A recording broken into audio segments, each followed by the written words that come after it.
Afghanistan dal ay ku nool yihiin ku dhawaad 40 milyan oo qof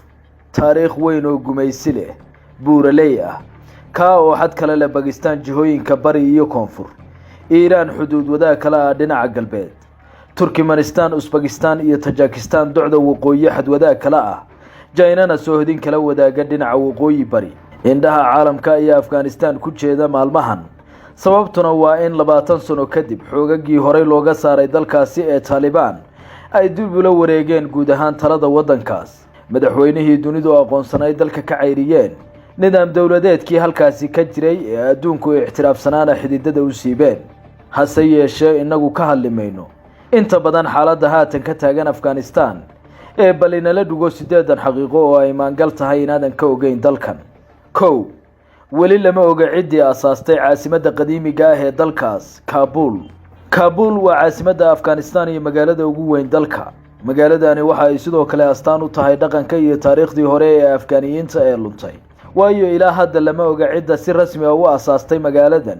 waxa la degan yahay in ka badan 3500 oo sano dadkii yagleelena waa kuwa aan weli isirkooda la aqoon labo Afghanistan waa dal ay gumaysteen boqortooyooyinkii ugu badnaa casriyadii gumaysiga Iiraaniyiin yimi qarnigii 7 ayaa ahaa cidii ugu horeysay ee timaada isla markaana qabsata Afghanistan xilligaasi laga soo bilaabo Afghanistan kama bixin herdan u dhaxeeya quwado shisheeye oo taladeeda ku loolama ka soo bilow boqortooyadii Greek ee Alexander the Great hogaaminayay Tibudistaha ee Hindiya boqortooyooyinkii Umayyiyiinta iyo Cismaaniyiinta Mongoliyiintii boqortooyadii Ruushka iyo qaar kale ayaa xilliyo kala duwan ku loolamay gacan ku haynta dalkan ilaa laga soo gaaray boqortooyadii Ingiriiska oo dalkan xorriyadiisa ka qaatay sanadkii 1919 kadib dagaalkii loo yaqaanay Third Anglo-Afghan War ka oo Afgaaniyiintu isaga kiciyeen gumaystihii Ingiriiska 3 Afghanistan waa dalka 42 ee ugu baaxad dhuleed weyn adduunka baaxadda dhuleed ee dalkani waa 652,860 kiiloomitir oo laba jibaaran taas oo ka dhigaysa kan 42 ee baaxad ahaan ugu weyn adduunkeena waxaana loogu yeeraa dalka ugu buuraha badan dunideena 4 calanka Afghanistan calanka dalku waxa uu ka kooban yahay 3 midab oo kala ah madow guduud iyo cagaar guduudku waxa uu u taagan yahay dhiigga kuwii naftooda u horay xorriyadda Afghanistan madowgu waxa uu u taagan yahay xilliyadii adkaa ee dalkani soo maray halka cagaarkuna uu taagan yahay rajo mustaqbal wanaagsan iyo islaamka oo ah diinta ay haystaan bulshada wadankani 5 saaxiibada Afghanistan dalkani waxa uu cilaaqaad dhow oo taariikhi la leeyahay dalal ay ugu horeeyaan Hindiya Iran Turkiga iyo Pakistan tan isweydiinta la ayaase ah halka hadda xiriiradiisa dibadda ay ku damayn doonaan maadaama Taliban ay talada dalka la wareegeen kuwa oo la saadaalinayo inay xiriirka u jari doonaan guud ahaan dalalka aan islaamka ahayn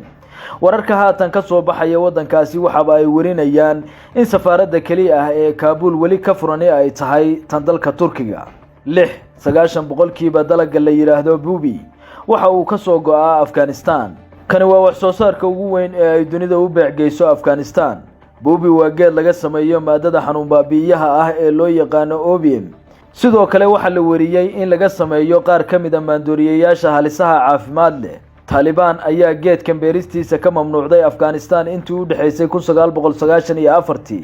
ilaa 2000 dhaqaalaha ka soo gala Afghanistan waxa lagu sheegay 4 bilyan oo dollar hadda ayaase mar kale gabal u dhacay ka macaashkii dalagan oo waatan Taliban dib u la wareegtay Afghanistan 7 luuqadaha looga hadlo dalkan inta badan bulshada Afghanistan waxa ay ku hadlaan luuqadda loo yaqaan Pashto taas oo dawladdu u aqoonsan tahay mid rasmiga ah ee wadanka Dari Persian ayaa sidoo kale in badan oo kamid ah dadka Afghanistan ku hadlaan taas oo la sheego inay tahay luuqadda ganacsiga iyo waxbarashada dalka Afghanistan waa dal kulansaday dhaqamada bulshooyinka bariga dhexe iyo Aasiya kale labadaba sidee ku asaasantay Taliban haatan talada la wareegtay Islamic Emirate of Afghanistan waxa ay soo shaabaxday 1994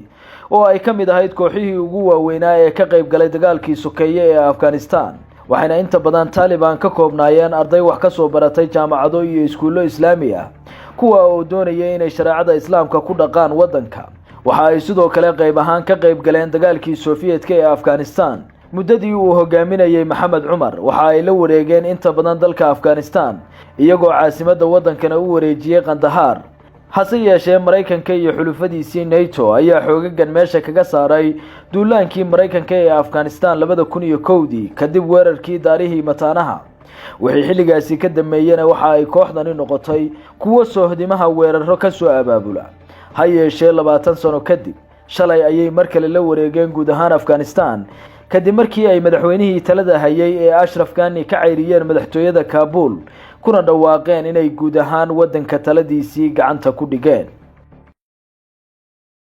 shirkadda Gashan Enterprise waxay ka caawinaysaa aqbalaadda jaamacadaha dalalka Turkiga, Lithuania, China, Malaysia iyo Ukraine iyo sidoo kale soo saaridda fiisaha caafimaad, waxbarasho iyo dalxiis ee dalalkaas. wixii macluumaad ah oo intaas dheer kala xiriir telefoon nambarada shaashada ku qoran.